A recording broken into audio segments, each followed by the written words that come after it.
The crystal chandelier cast a warm glow across Sarah's dining room as her closest friends gathered to celebrate her 50th birthday. The table was set with her finest china wedding gifts from 25 years ago that had witnessed countless family dinners, holiday celebrations, and milestone moments. Tonight, however, something felt different. The air seemed heavier, charged with an undercurrent of tension that Sarah couldn't quite name. "Make a wish," darling, her best friend Rachel called out as Sarah leaned over the elaborate cake, its 50 candles painting shadows across her still striking features. She closed her eyes, more out of habit than hope, painfully aware of the empty chair at the head of the table where James should have been sitting. "Sorry I'm late," James's voice cut through the cheerful chatter as he hurried in, still adjusting his tie. Conference call ran long, their eyes met briefly, and Sarah felt that familiar pang in her chest, the one that had been growing stronger over the past few months. His cologne was different today, something sharper, younger, or maybe she was just imagining things. The gathered friends, mostly couples who had weathered the decades alongside them, barely seemed to notice the tension. They were too busy reminiscing about the old days, when Sarah and James were the golden couple of their social circle.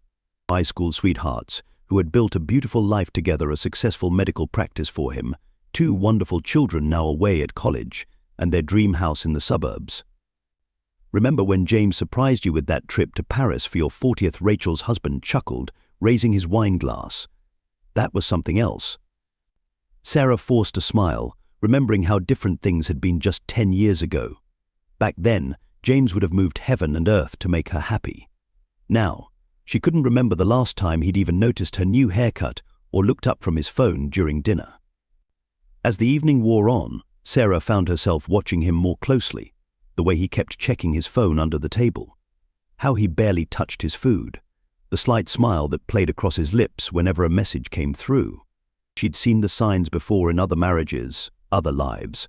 She just never thought she'd see them in her own. Later, after the guests had gone and the dishes were cleared, Sarah stood in their en-suite bathroom, studying her reflection.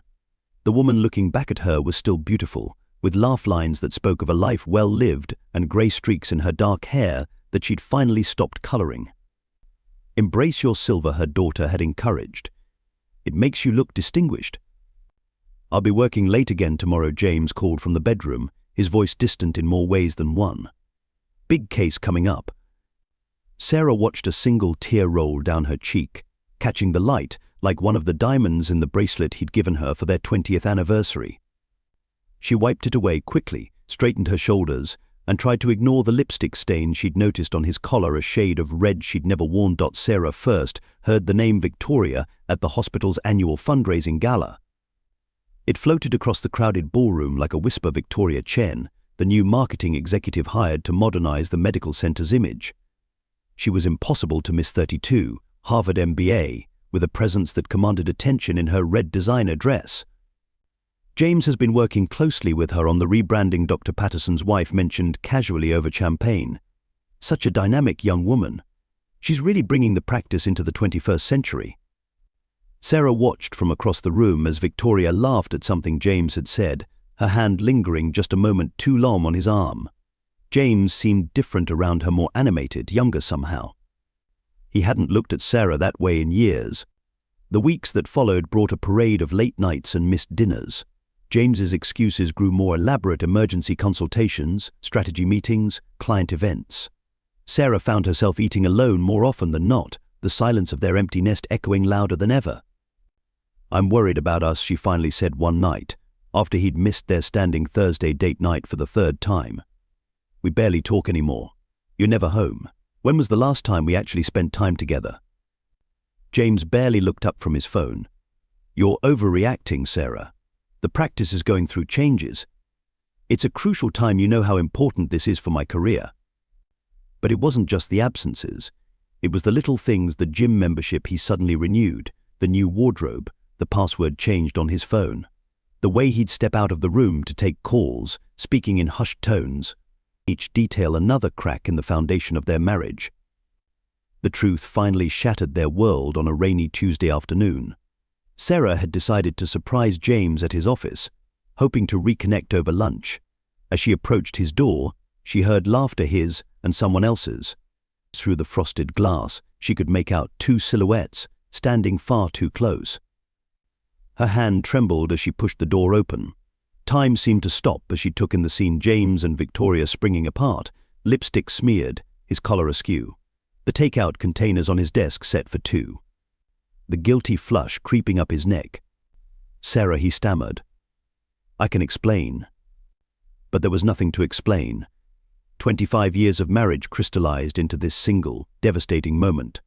Sarah turned and walked out, her heels clicking against the marble floors like a countdown to the end of everything she'd believed in.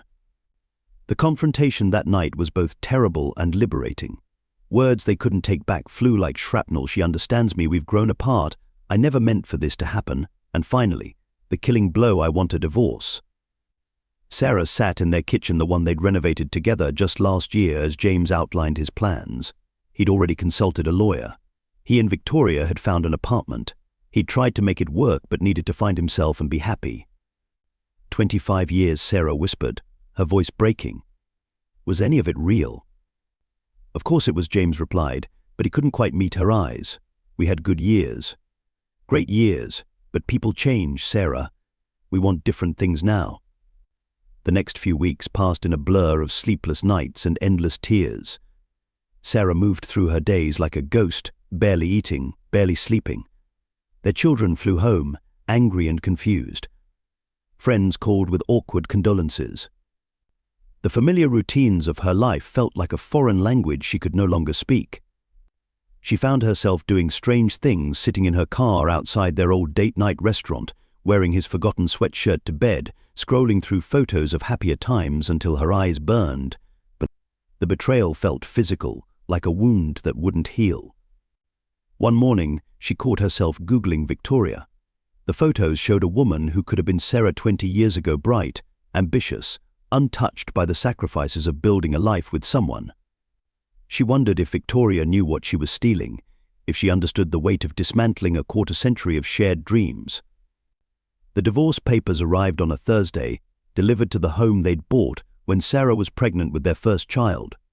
She sat at their kitchen table, soon to be just her kitchen table, and stared at James's signature, already dried on the dotted line.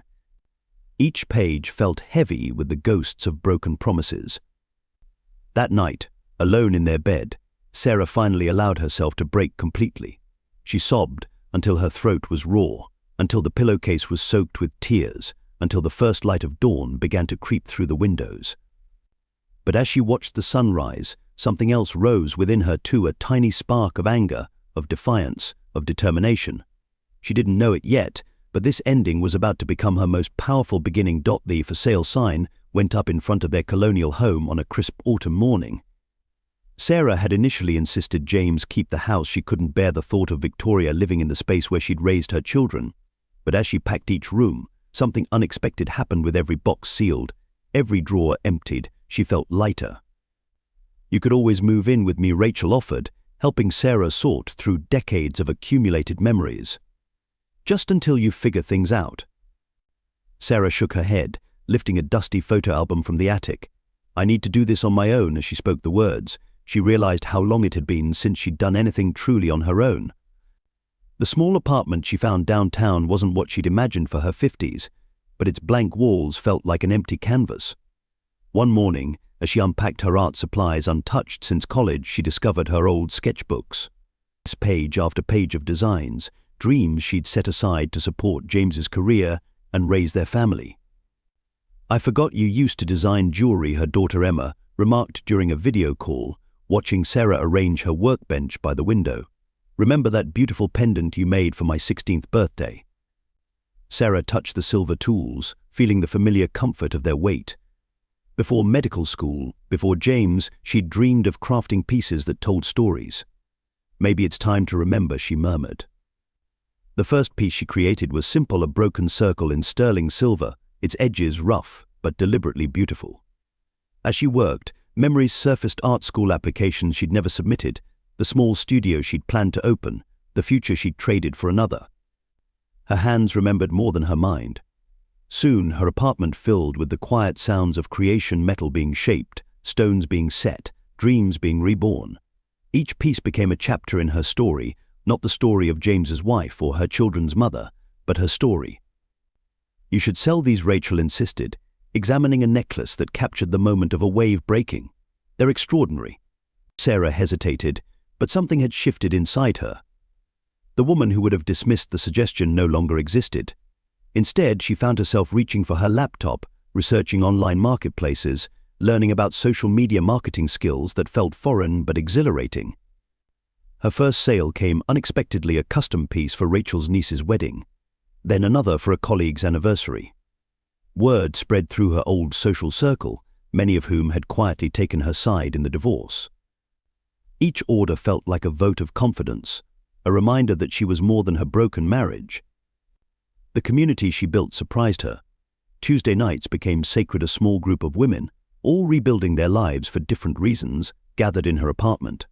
They shared wine, stories, and strength. Among them was Maria, a web designer who offered to help create Sarah's brand identity. "Silver linings," Maria suggested, showing Sarah the elegant logo she'd designed. "Because you're taking something painful and making it beautiful." Sarah found herself learning a new language: SEO, profit margins, vendor relationships. She joined a local artisans collective, renting a small studio space that smelled of metal and possibility.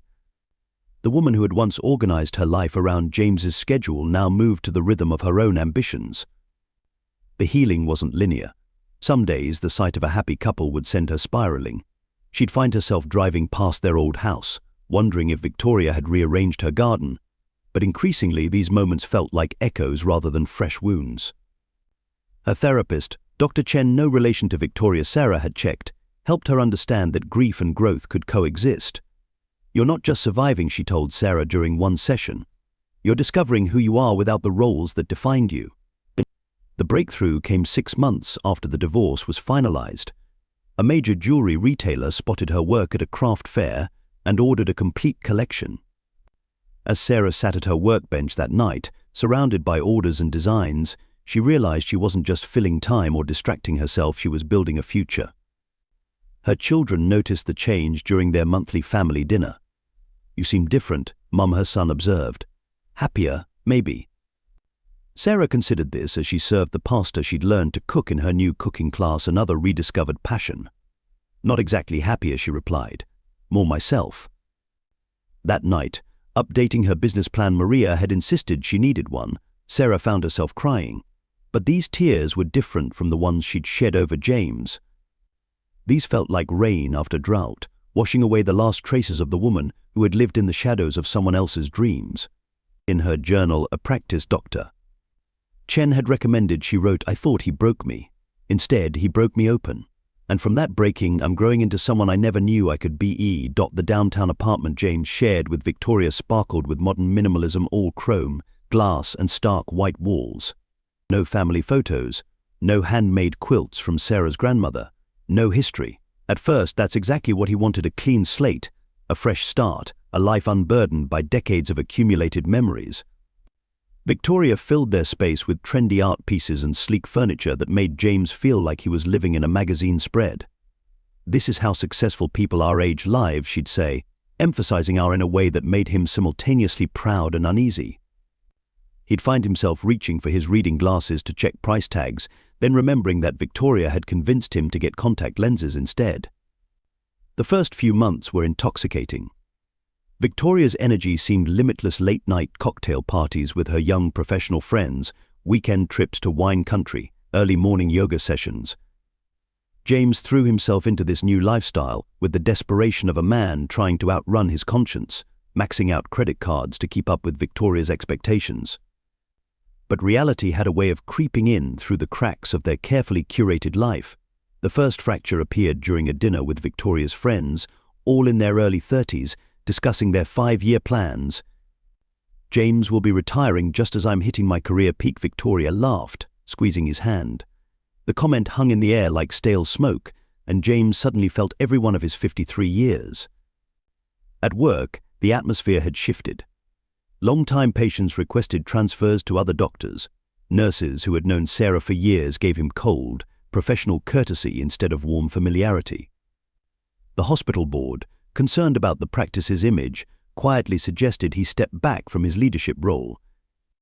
It's their loss, Victoria assured him, but he caught her scrolling through job listings in other cities late at night. The marketing campaign she'd spearheaded was put on hold, and suddenly their shared work projects dwindled. The guilt ambushed him in unexpected moments. Seeing Sarah's favorite flowers at the grocery store, driving past their old coffee shop, finding one of her handwritten recipe cards mixed in with his hurriedly packed belongings. Each memory felt like a paper cut small but stinging. "You're different lately," Victoria observed one evening, both of them working late in their separate corners of the apartment, distracted. He was. He'd seen Sarah at their son's graduation, sitting with her friends, looking somehow younger despite everything. She'd started some kind of business jewelry design, he'd heard. The photos their daughter shared showed Sarah in a studio, surrounded by tools and creativity, smiling in a way he'd forgotten she could. The arguments with Victoria started small but grew like weeds through the cracks in their foundation. She was frustrated with his reluctance to fully embrace her lifestyle. He was tired of pretending to be someone he wasn't. The age gap yawned between them like a chasm. "Maybe we should take a break," Victoria suggested after a particularly bitter fight about money. "Figure out what we really want." James stood at their floor-to-ceiling windows, looking out at the city lights. He remembered the view from his old home, the garden Sarah had tended, the treehouse he'd built for the kids, the life he'd dismantled in pursuit of what he now realized was a mirage. That night he dreamed of Sarah. Not the Sarah from the end of their marriage, but the Sarah who had believed in him through medical school, who had nursed him through the flu and celebrated his successes as if they were her own. He woke up reaching for her, finding only cool, expensive sheets and the weight of his choices pressing down on his chest. In his office, he kept a small photo hidden in his desk drawer of their family at the beach years ago, all sun-kissed and laughing. Sometimes, between patients, he'd look at it and wonder how he'd convinced himself that this kind of happiness was something to escape from rather than something to cherish. Sarah's hands trembled slightly as she opened the email from Nordstrom. She read it 3 times to be sure they wanted to feature her silver linings collection in their flagship stores. 2 years ago, she'd been a broken woman packing boxes in an empty house. Now, she was a business owner about to go national. "We need to celebrate," Rachel insisted, already planning a champagne dinner, but Sarah had a different idea. She drove to her old neighborhood, parked outside the house she'd once shared with James, and allowed herself to really look at it for the first time since leaving. The garden was overgrown, the shutters needed painting, and somehow it all made her smile. She wasn't that house anymore, beautiful but neglected, maintained but not truly lived in. The local business awards ceremony brought the unexpected encounter. Sarah was nominated for Entrepreneur of the Year, and there was James, attending with the hospital board. She wore a dress she'd designed herself, silver threads catching the light like lightning across storm clouds.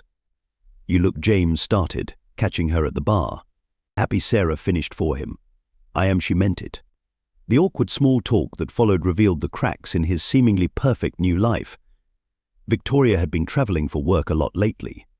The practice was struggling. He looked tired, the kind of bone-deep exhaustion Sarah remembered from his residency days. Later that week, the gossip reached her through the hospital grapevine. Victoria had been photographed in Miami with a young tech entrepreneur. The photos went viral in their social circle, karma delivered through social media. James's humiliation was complete when Victoria announced their separation via Instagram, paired with a beach selfie with her new lover. "But I heard she'd been planning it for months," Dr. Patterson's wife confided to Sarah during a jewelry consultation. Apparently, she was just waiting to secure her next investment. Sarah found herself in an unexpected position, feeling sympathy for the man who had broken her heart. She remembered that pain, the public humiliation, the sense of being discarded. But now, standing in her thriving studio surrounded by her creations, she realized something profound. She wouldn't change what happened. Every crack in her heart had let the light in, showing her who she truly was. The real turning point came during their son's wedding. Sarah had crafted the bride's jewelry, delicate pieces that brought tears to everyone's eyes. At the reception, she delivered a toast that spoke of love, growth, and the beauty of new beginnings. James watched from his table, alone, finally seeing the woman who had always been there, strong, creative, resilient. I was a fool, he said later, finding her on the terrace. I threw away a diamond for cubic zirconia. The jewelry metaphor made her laugh despite herself. No, Sarah replied, touching the intricate necklace she'd made herself, each link representing a step in her journey. You set me free. I just didn't know I needed it at the time. James struggled to speak, emotion thick in his voice. Sarah, But she gently stopped him. We can't go backward, James. And for the first time in my life, I don't want to. I'm exactly where I'm supposed to be. Inside, their children danced with their young spouses, the next generation beginning their own stories. Sarah watched them through the window, remembering her own hope at that age. But now she had something better than hope. She had certainty. Certainty in who she was, what she could survive, and most importantly, what she deserved. That night in her journal she wrote, sometimes it takes losing everything you thought you wanted to find everything you never knew you needed. The morning Sarah's story appeared in Forbes Women to Watch issue. Her phone buzzed constantly with congratulations. The feature celebrated not just her jewelry line's success, but the journey behind it, from divorced homemaker to CEO of $1 million company in just 3 years. The photographer had captured her in her element, surrounded by her tools, silver dust catching the light, her grey hair elegantly swept back, laugh lines proudly displayed. "Mom, you've gone viral," Emma called, sending links to social media posts sharing the article. Women everywhere were connecting with her story of transformation, finding hope in her journey from heartbreak to triumph. Her jewelry had become more than accessories. Each piece was a talisman of resilience, a symbol of rebirth. That evening, as Sarah hosted a small celebration in her studio gallery, she caught her reflection in one of the mirrors she used to display her pieces. The woman looking back bore little resemblance to the one who had sobbed over divorce papers years ago. This Sarah stood taller, smiled easier, lived fuller. The bell above the door chimed, and James walked in, clutching the magazine. "I had to come," he said, looking around at the space she'd created. "I wanted to say congratulations, and I'm sorry. For everything." Sarah noticed he'd lost weight, gained wrinkles. The swagger he'd carried during his time with Victoria had evaporated, replaced by something that looked like wisdom earned the hard way. "You know," she said, gesturing to her signature piece displayed in the center of the gallery, a phoenix rising from twisted silver flames, "sometimes the best gifts come wrapped in pain. You taught me that." Their children watched this interaction from across the room, witnessing something they hadn't expected: their mother's compassion without compromise, their father's regret without expectation. Over the next few months, James made several attempts at reconciliation. Coffee invitations, nostalgic references to their past, even a letter expressing his deepest regrets. The old Sarah might have seen this as her chance to reclaim her happily ever after. But the woman she'd become recognized that some endings were actually beginnings in disguise. "Dad's really trying," their son commented during their weekly family dinner. "He talks about you all the time." Sarah served the paella she'd learned to make during her solo trip to Spain, another first in her new life. "Sometimes love means knowing when to let go," she replied. "I'll always care about your father, but I love myself more." Her children exchanged glances, seeing their mother in a new light. They'd watched her rebuild herself piece by piece, transforming her pain into purpose. She'd shown them that happiness wasn't something you found in another person, it was something you built within yourself. During one of her popular jewelry-making workshops, a participant asked Sarah if she'd ever considered remarrying. She looked around at the women gathered there, many healing from their own heartbreaks, all creating beauty from their pain. "I'm already complete," she answered, holding up a ring she'd designed, a spiral of silver representing infinite growth. "Any relationship I choose now would be because it adds to my life, not because it fills a void." The lesson hadn't been lost on her children.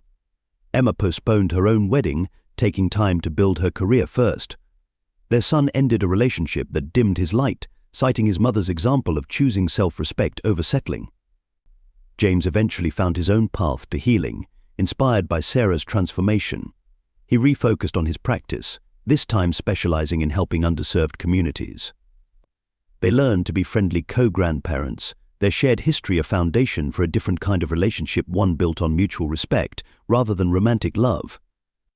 At a charity gala, where Sarah was being honored for her mentorship program helping women start their own businesses, she delivered a speech that brought the room to tears. 3 years ago, I thought I was losing everything. My marriage, my identity, my future. But sometimes life strips you bare so you can rebuild yourself stronger. Every piece of jewelry I create tells a story of transformation. We are all like silver capable of being shaped by fire, polished by pressure, transformed by vision and determination. Our scars can become our signature, our pain can become our purpose, and our endings, they're often just preludes to our finest chapters. Later that night, in her studio, Sarah worked on a special piece, a locket for Emma, who was expecting her first child. Inside, she engraved the words that had become her mantra: "Your worth is not determined by those who fail to see it." Looking out at the city lights, Sarah felt at peace.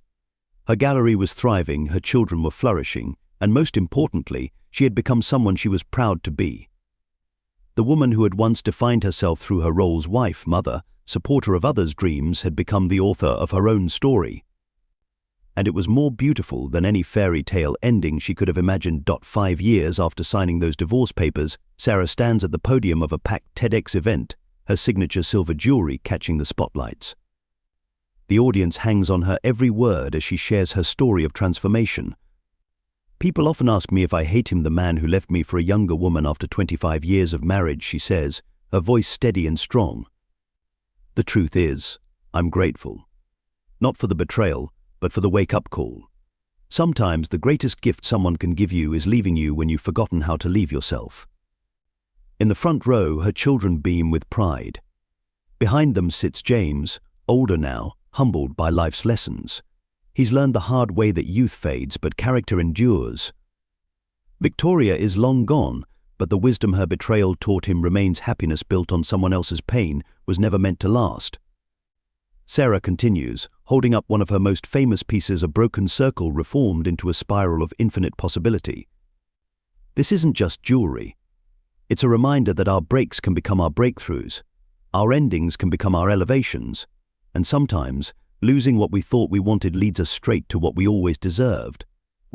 Her words resonate through the hall as she reveals her latest achievement, a foundation helping women rebuild their lives after divorce. The seed money? The profits from her now international jewelry line. "Your worth isn't determined by whether someone chooses to stay," she declares, her voice carrying the weight of hard-won truth. "It's measured by how you choose to rise when they leave. Every crack in your heart is just light finding its way in. Every tear you cry can water the gardens of your future." The standing ovation that follows isn't just for her success, it's for every person who's ever had to rebuild from the ashes of what they thought their life would be. And now, to you watching this video, Sarah's story isn't just about divorce or betrayal. It's about the power that lives within each of us, the power to turn our pain into purpose, our setbacks into comebacks, our wounds into wisdom. If you're in the middle of your own storm right now, remember, this isn't the end of your story. It's the beginning of your transformation. Your greatest chapter is still unwritten, and you are the author. Don't forget to like this video and hit that subscribe button to hear more stories of incredible transformations. Share your own journey in the comments below. Your story might be exactly what someone else needs to hear today. And remember Sarah's words: sometimes the deepest cracks in our hearts become the spaces where our light shines through the brightest. This is your moment, your breakthrough, your time to rise.